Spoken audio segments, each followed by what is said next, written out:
শুরু হলো ষড়যন্ত্র। 1973 সালে জহির শাহ বিদেশ সফরে গেলে তারই চাচাতো ভাই মোহাম্মদ দাউদ গদিতে বসল। জেনারেল দাউদ ছিল কমিউনিজমে অনুরাগী।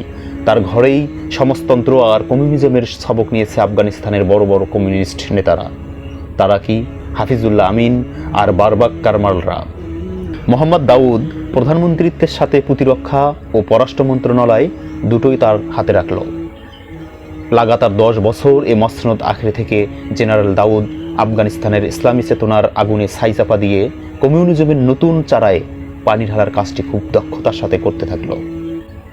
এ সময় বিভিন্ন প্রকল্প বাস্তবায়ন বা রাষ্ট্রীয় ঋণ বাবদ 3 মিলিয়ন রুবল খরচ করল রাশিয়া। গোটা আফগানিস্তানের প্রশাসন, প্রতিরক্ষা, বিচার ও শিক্ষা সংস্কৃতির ক্ষেত্রে প্রচুর সোভিয়েত বিশেষজ্ঞ ও উপদেষ্টা নিয়োগ করে দেশব্যাপী চালালো ইসলাম বিরোধী তৎপরতা। কাবুলের পুতুল সরকার মস্কোর সুতার টানে মুসলমানদের ইমানি চেতনা, ধর্মীয় অনুভূতি ও নৈতিক মূল্যবোধের গায়ে একের পর এক ছুরিয়াঘাত করতে থাকল। সরকার এ প্রগতিবাদী শিক্ষিত বুদ্ধিজীবী মহলের সাথে গোপনে বন্ধুত্ব করে সোভিয়েত ইউনিয়নের আফগানিস্তানের মাটিতে কমিউনিজম প্রতিষ্ঠার রঙিন খোয়াব দেখতে লাগলো। সাংস্কৃতিক আদান প্রদানে বহু সংখ্যক শিল্পী, সাহিত্যিক, বুদ্ধিজীবী মস্কোর কৃপাদৃষ্টি লাভ করলেন। আফগানিস্তান সশস্ত্র বাহিনীর সদস্যরা সোভিয়েত ভূখণ্ডে প্রশিক্ষণ নিতে গিয়ে সমাজতান্ত্রিক বিপ্লবের ফজিলত আয়ত্ত করে কমিউনিজমের তালিম নিয়ে দেশে ফিরে এলো।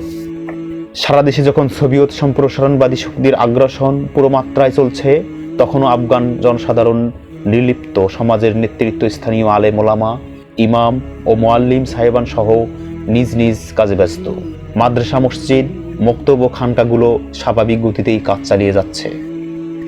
দেশের ভাগ্য আকাশ অন্ধকার করে নাস্তিকতা ও খোদাদ্রোহিতার যে কালো মেঘ ছেয়ে আসছে, তার খবর সাধারণ মানুষরা তখনও পায়নি।